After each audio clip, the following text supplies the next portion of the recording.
नमस्कार दोस्तों, मेरा नाम है संजय। तो आज हम पढ़ेंगे सोवियत संघ के विघटन से भारत पर क्या प्रभाव पड़े। तो भारत पर जो प्रभाव पड़े वो हम इसमें पढ़ेंगे कि भारत के साथ साथ क्या हुआ सोवियत संघ के विघटन के बाद। तो इसमें हम देखने वाले हैं कि सोवियत संघ के विघटन के बाद भारत पर क्या प्रभाव पड़े। तो आइए देखते हैं। पहला कारण है आर्थिक, सैनिक व तकनीकी सहायता का अभाव। मतलब सोवियत संघ भारत का सच्चा और महान मित्र रहा है। यानी सोवियत संघ भारत का सच्चा और महान मित्र रहा है। यानी सोवियत संघ की भारत के साथ मित्रता कब हुई? 1971 में। ये प्रश्न आता है, सोवियत संघ भारत के साथ मित्रता कब हुई? 1971 में भारत के साथ मित्रता हुई। कब? 1971 में। भारत को अपने आर्थिक विकास के लिए सोवियत संघ ने समय समय पर धन, सैनिक सामान व तकनीकी सहायता समय समय पर प्रदान की है। यानी समय समय पर भारत ने सोवियत संघ ने तकनीकी, सैनिक, प्रौद्योगिकी, टेक्नोलॉजी यानी कि टेक्नोलॉजी के मामले में, धन के मामले में और सैनिक सामान यानी कि सैनिक सामान, हथियार आदि की सहायता भी भारत को प्रदान की है। लेकिन जब सोवियत संघ का विघटन हो गया तो भारत को अपने आर्थिक विकास के लिए पश्चिमी देशों पर निर्भर होना पड़ा। पश्चिमी देशों पर निर्भर होना पड़ा मतलब कि जब सोवियत संघ का विघटन हो गया तो सोवियत संघ भारत की सहायता नहीं कर पाया और भारत किस पर आश्रित हो गया? पश्चिमी देशों पर, मतलब कि अमेरिका और अन्य देशों पर, पश्चिमी देशों पर निर्भर हो गया। अब दूसरा कारण है कि विश्व में पूंजीवादी अर्थव्यवस्था का दबदबा। जब सोवियत संघ के विघटन से समाजवादी अर्थव्यवस्था कमजोर दिखाई दी तो लोग पूंजीवाद अर्थव्यवस्था को अधिक महत्व देने लगे। यानी कि जब सोवियत संघ का विघटन हो गया तो समाजवादी व्यवस्था बिल्कुल कमजोर पड़ गई और पूंजीवाद का क्या हो गया? महत्व बढ़ गया, अधिक महत्व देने लगे, जिसमें भारत ही नहीं बल्कि अन्य कई देश भी इसको महत्व देने लगे। यानी कि पूरे विश्व में किस अर्थव्यवस्था का महत्व बढ़ा? पूंजीवादी अर्थव्यवस्था का महत्व बढ़ा, जिसमें भारत भी शामिल था। यानी कि सभी देशों के लोग पूंजीवादी अर्थव्यवस्था को अधिक महत्व देने लगे। अब अगला है हथियारों पर व्यय की समाप्ति। व्यय का मतलब जान लो पहले, व्यय का मतलब क्या होता है? व्यय का मतलब क्या होता है? खर्चा। अब इसमें कई बार आएगा व्यय। व्यय का मतलब होता है खर्चा। क्या होता है? खर्चा। भारत व अन्य देशों को भी खुद पर आश्रित रहने के लिए परमाणु व अन्य हथियारों पर धन खर्च किया। यानी कि भारत जैसे कमजोर देश थे, इन्होंने भी क्या किया कि आत्मनिर्भर बनने के लिए यानी खुद पर निर्भर रहने के लिए इन्होंने भी हथियारों हथियारों को खरीदा व हथियारों को बनाया भी। इसलिए भारत व अन्य देशों को भी खुद पर आश्रित रहने के लिए परमाणु व अन्य हथियारों पर धन खर्च किया। लेकिन शीत युद्ध के समाप्त होते ही हथियारों पर व्यय भी कम हो गया। जो धन हथियारों को बनाने में लग रहा था वह धन अब किस में लग रहा है? देश की अर्थव्यवस्था को सुधारने में लग रहा है। यानी कि हथियारों पर जो व्यय पहले होता था, व्यय का मतलब होता है खर्चा, वह अभी हथियारों पर न लगकर देश की अर्थव्यवस्था को सुधारने में लग रहा था, जिसमें कि भारत भी शामिल था।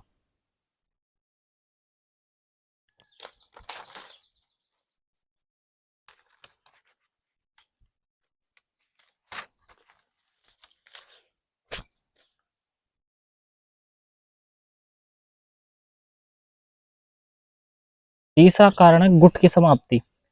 अब गुट की समाप्ति का मतलब होता है कि जब शीत युद्ध हुआ तो सभी देश क्या कर रहे थे कि गुट की समाप्ति, शीत युद्ध की समाप्ति के बाद सभी देश अलग अलग थे, यानी कि किसी भी गुट में शामिल नहीं थे। अब भारत व अन्य देशों को भी किसी देश से आपस में संबंध बनाने के लिए गुटों में शामिल होने की जरूरत नहीं थी। मतलब यह है कि एक तो समाजवादी संगठन था और एक था पूंजीवादी। तो पहले क्या था कि जो देश इनमें शामिल थे उनसे सहायता लेनी पड़ती थी, लेकिन अब गुट तो क्या हो चुके थे? समाप्त हो चुके थे। इसलिए किसी भी देश को किसी देश के साथ संबंध बनाने और सहायता प्राप्त करने के लिए गुट में शामिल होने की जरूरत नहीं थी, क्योंकि गुट तो समाप्त हो चुके थे। इसलिए हाँ, तो अब हमारा अगला टॉपिक रहेगा शीत युद्ध की समाप्ति। यदि आपको वीडियो पसंद आ रही है तो इसको लाइक कर दीजिए और चैनल को सब्सक्राइब कर दीजिए। ऐसे ही और वीडियो आपको मिलती रहेगी समय समय पर। तो शीत युद्ध की समाप्ति यानी सोवियत संघ के विघटन के क्या परिणाम हुए? यानी सोवियत संघ का विघटन कब हुआ? 25 दिसंबर 1991 में। 25 दिसंबर 1991 में सोवियत संघ का क्या हुआ? विघटन हो गया। अब इस विघटन के बाद क्या क्या बदलाव आए तो इसमें देखेंगे। तो शीत युद्ध की समाप्ति, यानी कि शीत युद्ध जो चल रहा था कब से कब तक, 1945 से और 1991 तक जो शीत युद्ध चल रहा था वो उसकी क्या हो चुकी थी, समाप्ति हो चुकी थी 1945 से 1991 तक। शीत युद्ध की समाप्ति के बाद यूएसएस और यूएसएस मतलब अमेरिका और यूएसएसआर यानी सोवियत गणराज्य के मध्य जो विचारधाराओं की लंबी लड़ाई थी वह समाप्त हो गई थी, तथा सोवियत संघ के विघटन के बाद विचारधाराओं को का कोई भी मुद्दा नहीं रहा। यानी विचारधाराओं पर जो लड़ाई चल रही थी पहले शीत युद्ध से पहले, अब वो लड़ाई क्या हो चुकी थी, समाप्त हो चुकी थी। कब, सोवियत संघ के विघटन के बाद। अब दूसरा दूसरा टॉपिक है, ये दूसरा कारण है एक ध्रुवीय विश्व का आरंभ, यानी दूसरा परिणाम क्या है, एक ध्रुवीय विश्व का आरंभ। एक ध्रुव यानी एक दुनिया का आरंभ। सोवियत संघ के विघटन के बाद जो दो अर्थव्यवस्थाएं थी, एक तो पूंजीवादी अर्थव्यवस्था और एक समाजवादी अर्थव्यवस्था, वह समाप्त हो चुकी थी। जब अब विश्व में एक ही अर्थव्यवस्था कायम थी जो कि थी पूंजीवादी अर्थव्यवस्था। सोवियत संघ के विघटन से पहले जो विश्व दो भागों में बट गया था वह केवल एक ही बना रह गया। यानी विश्व में पूंजीवादी अर्थव्यवस्था का क्या बढ़ गया, महत्व बढ़ गया। क्या बढ़ गया, महत्व है। और जो समाजवादी अर्थव्यवस्था थी वह क्या हो गई, फीकी पड़ गई। समाजवादी अर्थव्यवस्था क्या पड़ गई, फीकी पड़ गई। अब तीसरा है पूंजीवादी अर्थव्यवस्था का दबदबा। सोवियत संघ के विघटन के बाद जो विश्व में दो अर्थव्यवस्थाएं थी, वह विघटन के बाद केवल विश्व में पूंजीवादी अर्थव्यवस्था का दबदबा था। विश्व में अधिकतर देश इसी अर्थव्यवस्था को महत्व देने लगे। इसी अर्थव्यवस्था क्या देने लगे, महत्व देने लगे। किस अर्थव्यवस्था को, पूंजीवादी अर्थव्यवस्था को। यानी पूंजीवादी अर्थव्यवस्था को अधिक महत्व देने लगे जिसमें निजीकरण था, यानी मुक्त व्यापार वैसे। अब अगला है नए राष्ट्रों का उदय होना। यानी सोवियत संघ के विघटन के बाद जो जो नए राष्ट्र बने, यानी सोवियत संघ से मुक्त होकर जो नए राष्ट्र बने वो थे सोवियत संघ के विघटन के बाद जो देश पहले पूर्वी यूरोप के सोवियत संघ में शामिल थे। पूर्वी यूरोप मैंने बताया था आपको कि ये कौन सा खेमा है, पश्चिमी दुनिया और ये पूर्वी दुनिया, और बीच में यूरोप। और इधर ये पूर्वी यूरोप किस में शामिल था, सोवियत संघ में, और पश्चिमी यूरोप अमेरिका में शामिल था। तो जो पूर्वी यूरोप के देश थे, पूर्वी यूरोप के जो देश थे वह स्वतंत्र हो चुके थे तथा रूस के साथ अपने मित्रता के रिश्ते जारी रखे। ये देश सोवियत संघ से तो स्वतंत्र हो गए, लेकिन इसके साथ रूस के साथ इन्होंने क्या रखी, रूस बड़ा गणराज्य था, बहुत बड़ा गणराज्य था। इन सब में 15 गणराज्यों में सबसे बड़ा रूस ही था, इसलिए रूस के साथ मित्रता रखी इन पूर्वी यूरोप के देशों ने, और मित्रता के रिश्ते जारी रखे तथा चीन तथा अमेरिका के साथ भी संबंध बनाए। इन देशों ने रूस के साथ मित्रता रखने के साथ साथ ही इनके साथ भी संबंध बनाए जिससे कि उनकी अर्थव्यवस्था टिकी रहे। अब अगला कारण, अगला परिणाम हथियारों की ओर समाप्त है। यानी कि सोवियत संघ का विघटन से पहले क्या होता था कि लड़ाई होती थी, लड़ाई भी होती थी और लड़ाई की संभावना बनी रहती थी, इसलिए हथियार बनाकर तैयार रखने पड़ते थे। अब देखो आगे, सोवियत संघ के विघटन से पहले बहुत से देशों ने स्वयं को आत्मनिर्भर बनाने के लिए, यानी खुद पर निर्भर बनाने के लिए परमाणु हथियार व अन्य सैन्य खर्च में व्यय कर दिया। व्यय का मतलब होता है खर्चा कर दिया। शीत युद्ध के समाप्त होते ही हथियारों की होड़ भी मिट गई। यानी शीत युद्ध के समाप्त होते ही हथियार इतने नहीं बनते थे जितने कि शीत युद्ध से पहले बन रहे थे, जिससे कि जो देश परमाणु हथियार बनाने में खर्चा करते थे वह खत्म हो गया और हथियार बनाने में होने वाला व्यय भी समाप्त हो गया।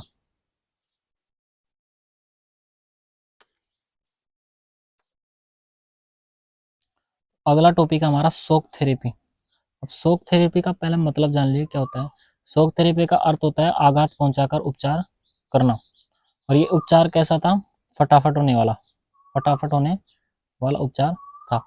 अब मतलब मैं इसका मतलब समझाता हूँ कि शॉक जब सब सन 1991 में 25 दिसंबर 1991 में जब सोवियत संघ का विघटन हो गया, तो जो सोवियत संघ में 15 गणराज्य शामिल थे, 15 गणराज्य शामिल थे वो स्वतंत्र हो चुके थे और वहाँ की अर्थव्यवस्था भी पूरी तरह डगमगा गई थी।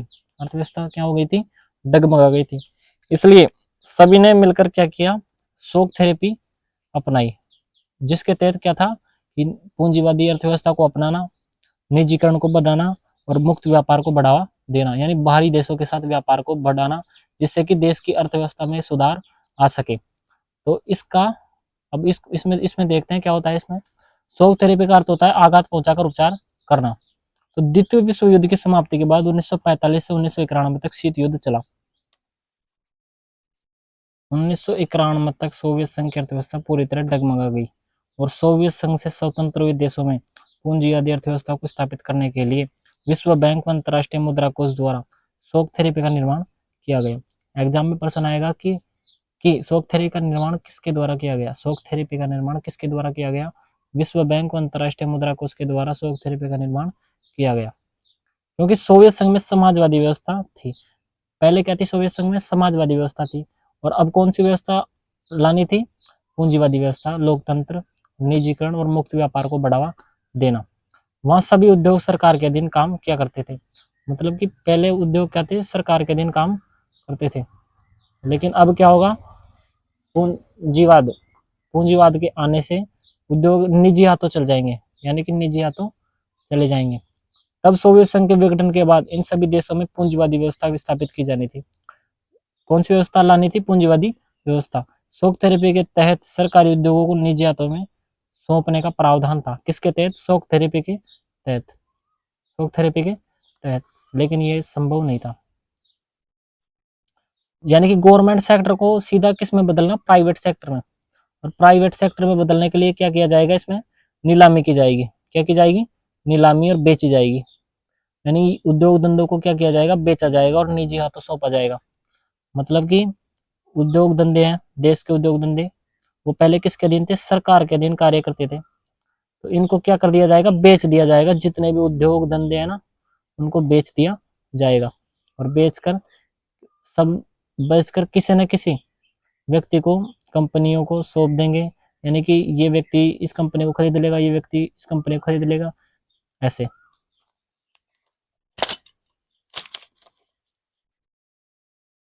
अब शॉक थेरेपी के उद्देश्य। तो राज्य की संपदा का निजीकरण, यानी कि राज्य की जो संपदा है वो निजी हाथों में चल जाएगी, निजी हाथों में चल जाएगी। मुक्त व्यापार को बढ़ावा देना। मुक्त व्यापार यानी कि पश्चिमी देशों के साथ व्यापार को बढ़ाना, वो अन्य देशों के साथ भी व्यापार बढ़ाना, जिससे कि अर्थव्यवस्था में सुधार आ सके। पश्चिमी देशों की अर्थव्यवस्था से जुड़ना, यानी जो पश्चिमी देश तरक्की कर रहे हैं प्रौद्योगिकी के मामले में, उनकी अर्थव्यवस्था से जुड़ना, जिससे कि खुद की अर्थव्यवस्था भी सुधरे। अब अगला टॉपिक है शॉक थेरेपी के परिणाम।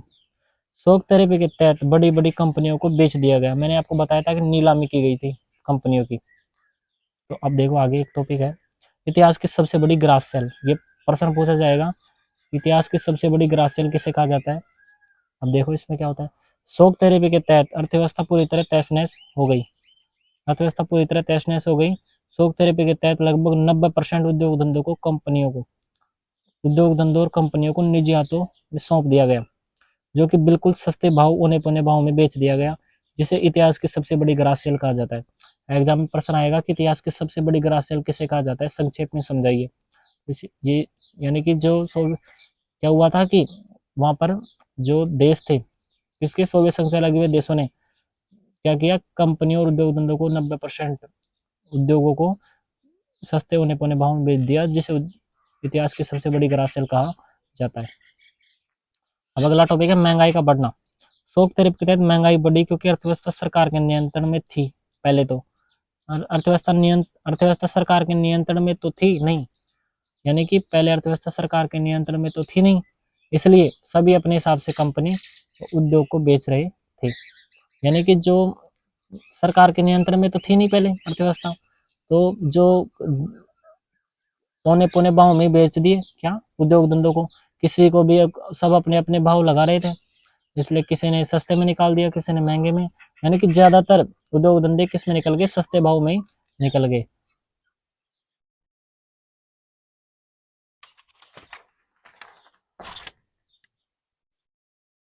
अब अगला है रूसी मुद्रा रूबल में गिरावट आना।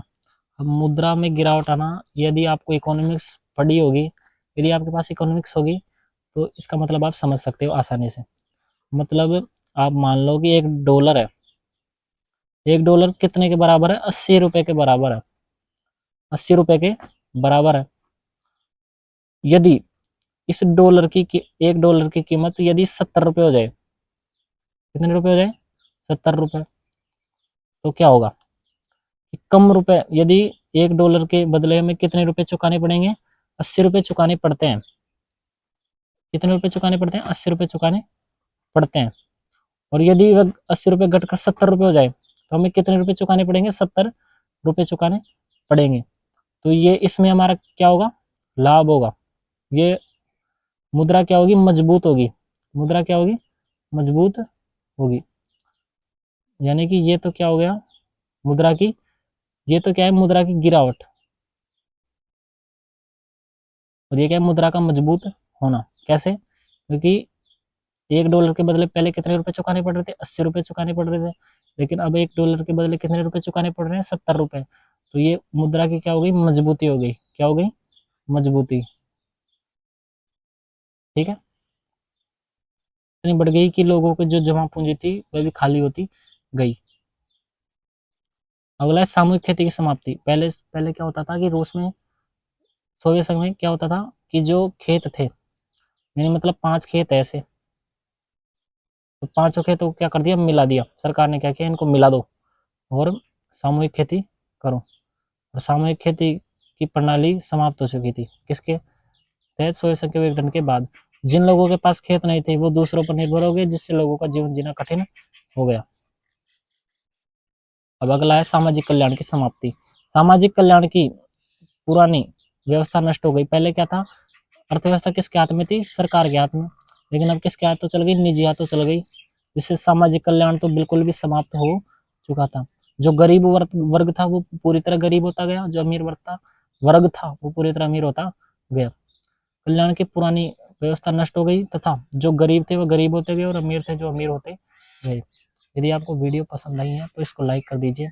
ऐसे और ही इंफॉर्मेटिव वीडियो पाने के लिए इस चैनल को सब्सक्राइब करें। धन्यवाद।